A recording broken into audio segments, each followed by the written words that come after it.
আমি মাদ্রাসাতেও পড়ছি, তাও দুইবার দুইবার চেঞ্জ করছে মাদ্রাসা। তার এক্সপিরিয়েন্স মধ্যে কিরকম?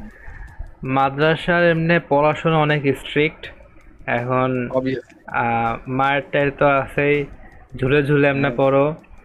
তো হ্যাঁ হ্যাঁ। হ্যাঁ, বাট মাদ্রাসা ছাড়ার পিছে আমার মানে সব থেকে ওয়েড জিনিস যেটা ছিল, যেটা আমি, যেটার কারণে আমি মাদ্রাসা মানে যে মাদ্রাসায় পড়ছি আমি একদম ফার্স্টে মাদ্রাসায় ভর্তি ছিলাম, প্লে নার্সারি আচ্ছা। কেজি, ঠিক আছে।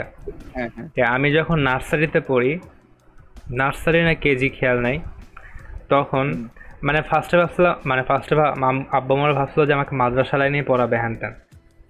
তো হুম তখন তোমার আহ, আমাদের ক্লাসের মধ্যে ক্লাস হচ্ছে, দেন ক্লাসে কয়েকটা তখন মাদ্রাসার মধ্যে সব ছেলে, ঠিক আছে, হ্যাঁ বাচ্চারা সব ছেলে। এখন হ্যাঁ টিচাররা চলে যাওয়ার পর কিছুক্ষণ টাইম থাকে, তারপর টিচাররা আবার আসে, বা মাঝে মাঝে একটু গ্যাপ থাকে, গ্যাপ পিরিয়ড থাকে। তো মাদ্রাসার যেই ক্লাসরুমে আমাদের ক্লাস হতো, ওই ক্লাসের সাথে আবার একটা বারান্দা টাইপের ছিল। বারান্দা টাইপের মানে বাসা বাড়ির যেরকম বারান্দা না, ওই রকম হ্যাঁ। বারান্দা। তো যখনই ক্লাস টিচাররা চলে যেত, তখন একে একে তিন চারজন, স্টুডেন্ট তখন কম ছিল, তিন হুম চারজন বারান্দায় ঢুকে যেত, ঠিক আছে। তাই এখন আমি বুঝতাম না বারান্দা কেন ঢুকতেছে। জানলা দিয়ে দেখি হ্যাঁ। সবগুলো একটার একটা পাইন খুলছে, আই হায়। নার্সারি কেজি কেজি টাইমে সবগুলো একটা প্ল্যান খুলছে, আর হ্যাঁ। প্রত্যেকটা একজন আরেকজনের পিছে ঢুকাইছে।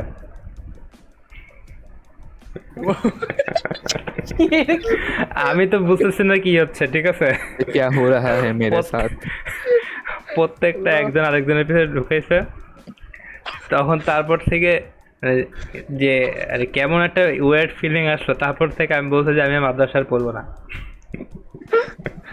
আমি তারপর এটা দেখছি মাদ্রাসা বাদ আমার দিছি। লাইফে, যে কয়টা আমার ফ্রেন্ডসরা আছে যারা যারা মাদ্রাসা থেকে পড়ছে, তাদের সবারই রেপুটেশন, তার মানে আর এইসব মাদ্রাসায় কেন জানি মাদ্রাসার স্টুডেন্টরা, বা আমি খারাপ করে বলতেছি না, না আমিও না। ম্যাক্সিমাম ক্ষেত্রে তোমার দেখি যে কিছু না কিছু উল্টাপাল্টা কিছু থাকে।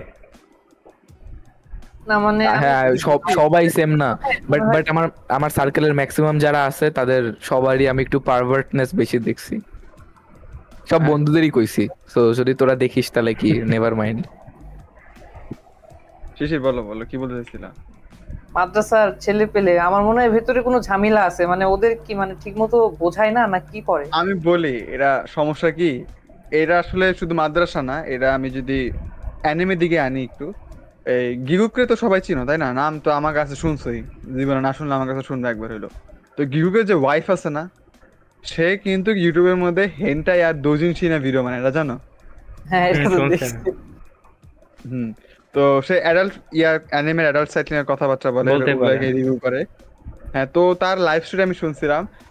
তার ফ্যামিলি খুবই ধার্মিক একটা ফ্যামিলি ছিল।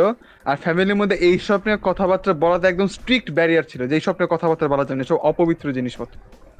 তো এই স্ট্রিক্টনেসের কারণে মানুষের ভিতরে একটা কিউরিয়াসিটি কাজ করে যে কি হয়। হ্যাঁ, মানুষ মানুষ তো কিউরিয়াস, এটাই মানুষের প্রধান কি বলে বৈশিষ্ট্য, নেচার, ক্যারেক্টারিস্টিক্স, কিউরিয়াস যে কি হয়। তো ওইটা করতে চাই যখন বেশি স্ট্রিক্টের মধ্যে থাকে না, তখন এই যে ঝামেলা পামেলা হয়। একটা জিনিস খেয়াল করবা, যেসব বাচ্চাদের প্যারেন্টস অনেক বেশি স্ট্রিক্ট হয়, ওরা দেখবে যে লুকায় লুকায় অনেক কিছু করে, অনেক আকাম ফোকাম করে ফেলায়, এই পরে যায় পস্তাইতে হয়, বা অনেকে জীবনে ধরাও খায় না। আর যাদের প্যারেন্টস দেখবে একটু ফ্রিলি থাকে, একটু ফ্রি, দেখবো যে ওদের সাথেও বেশি কোনো আকাম ফোকাম হয় না, বা করলেও ওরা মানে একটা বুঝে যে এরা আসলে ভুল করছি, পরবর্তী যে ওই ভুলটা আর করে না। এটা আমি নিজেই দেখলাম, অনেক অনেক জায়গায় দেখছি এটা আমি। এরা তো, আমার যেটা মনে হয় মাদ্রাসা যে লাইনে যেটা এত বেশি স্ট্রিক্ট থাকে, আর বাংলাদেশে তো সেক্স এডুকেশন বলে কোনো কিছুই নাই, এটা আসলে কম্পালসারি করা উচিত। না হলে এই পোলা পান্না যে উইয়ার্ড উইয়ার্ড বিহেভিয়ার করে, কেনই আমি তো ছোটবেলায় যে ওই যে রিয়াকশন ঘটার পর আমি আমি ভয় পেয়ে গেছিলাম ভাই যে অনেক কি বেশি হইতেছে। এগুলো, এত এত মানে তোমার মানে মেন্টাল ট্রমায় চলে যাবে তুমি ছোটবেলা থেকে। এই আমি রাশিদ আমি বিলাই আমি ছোটবেলায় আমার আমার ওই কাহিনীর পরে আমি ট্রমায় চলে গেছিলাম। আমি আমি অ্যাকচুয়ালি আমি বলছি এরকম হইতেছে কেন? আমি কয়দিন আগে মুসলমানি করছি, আবার বড় হলে কি আবার কাইটা দিবে? আমি এই ভয়ে আরো ভয়ে আছিলাম। তো তো আমি তো জানতাম না যে এসব কি জিনিস। পরে তো মনে করেন সব জানছিও, তো ভুলভাল পদ্ধতিতে জানছি, পর্ন দিয়ে শিখছে এইসব জিনিসপত্র। তো আমার মতে সেক্স এডুকেশন একটু নর্মালাইজ করা উচিত। আর না, এটা ভাই বলো না, দেখছো দাও তোমার কিন্তু ভিউ অলরেডি নষ্ট হয়ে গেছে। বিদেশের মধ্যে প্লে নার্সারি থেকে শুরু করে দেয় সব শিখানো, যে বাচ্চারা কিভাবে করে আসে এই ওয়ার্ল্ডের মধ্যে, সব দেখায়। এডুকেশনাল ভিডিও এমনি করে দেখায়, তুমি দেখো ইয়া পাবা, অনেক ইনস্টিটিউশনে সব দেখায়। তো এ দরকারি জিনিস, এগুলা এগুলা শেখা উচিত। আমাদের স্কুলের মধ্যে যে মেয়েদের যে পিরিয়ডস হয়, আমি কিন্তু এটা জানতাম না, জানো? মেয়েরা কিন্তু অনেক বেশি শরম পায় এই জিনিসটা না কথা বলতে, মেয়েদের যে পিরিয়ডস যে বিষয়টা আছে। হুম। এখন আমি কিন্তু জানতাম না যে পিরিয়ডস, আমি ক্লাস 9 এসে জানছি যে মেয়েদের এরকম ফিজিওলজিক্যাল ইস্যু আছে।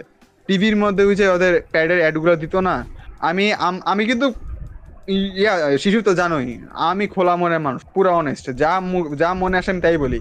আমি একবার আম্মু আর ইয়ারে জিজ্ঞেস করছিলাম যে আম্মু ওরা এই কি পরে, আম্মু বলে না, আম্মু শরম পাইছে অবভিয়াসলি। আম্মু আমাকে বলছে যে অনেকের সমস্যা থাকে, বা প্রস্রাব আটকাইতে পারে না, প্রস্রাব করে ফেলার জন্য এটা পরে প্যাম্পাস। ক্যাম্পাস। আম্মু আমাকে এটা বুঝাইছে, হ্যাঁ। আমি ভাবছি আচ্ছা এটা হয়তো মেডিকেল কোনো সমস্যা হইতেই পারে, কারণ আমার যে বড় খালু প্যারালাইজ ছিল, এরকম প্যাম্পার্স পরে রাখতো বাথরুমের সমস্যার কারণে। তো আমি ভাবছি যে আচ্ছা ঠিক আছে, হইতেই পারে মেডিকেল ইস্যু। তো আমি ভাবছি এই ইস্যু। পরে ক্লাস 9-এ যাই, আমাদের স্কুলে আমাদের কিন্তু ক্লাসে কোনো বায়োলজি বইয়ের মধ্যে কিন্তু এসব যে মেয়েদের পিরিয়ডস আছে কিন্তু নাই, 9-এর বইতে নাই। কলেজের বইতে আছে নাকি আমি জানি না, কলেজে তো আমি বায়োলজি নেই।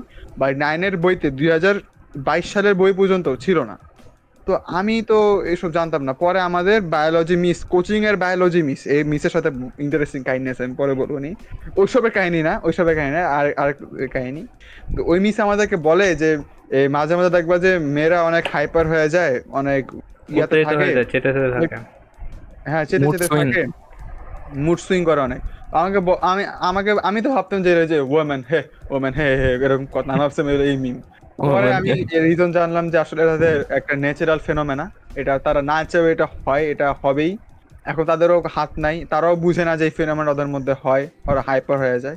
তো এইটা বুঝার কন্টিনিউয়াস পর পেইন আমি হতে বুঝলাম থাকে। যে হ্যাঁ, আবার কন্টিনিউয়াস পেন, ওরা অনেক ব্যথার মধ্যে যায়। তো আমি আসলে এটা জানবো অনেক খারাপ লাগছিল যে এরকম হয়। আর তারপরে আমি বুঝছি যে আম্মু মাঝে মাঝে কেন হাইপার সব সময়।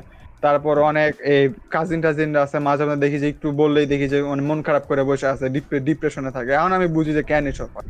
তো আমার মতে এই যে এইসব জিনিসের যে এডুকেশন যেটা আছে, এটা আরো বেশি ফ্রি করা উচিত। এর জন্য তো আমাদের বাংলাদেশে এত বেশি পাকনা পোলা পায় না, জনসংখ্যা কন্ট্রোল হয় না। কন্ট্রোল হবো কেমন করে, এসব তো ছোটবেলা থেকে শিখায় না। যার যে মনে আছে, যা যেটা আসে কইরা ফেলায়। পরে যায় যে পপুলেশন সমস্যা, তারপরে এসটিডি ছড়ায়, তারপর ঠিক মতো জানে না, এই মেয়েদেরকেও টর্চার করা হয়, বলতো আমরা হওয়ার হাইপার হয়ে গেছে, কারণ অনেকে বুঝেই না যে সমস্যা হয়। তো আমার মতে নর্মালাইজ করা উচিত। এখন আমি অনেক পরে এইসব জিনিস শিখছি, থ্যাংক ইউ শিখছিলাম, নাহলে তো এখনো বুঝতাম না যে কি কি হয়েছে।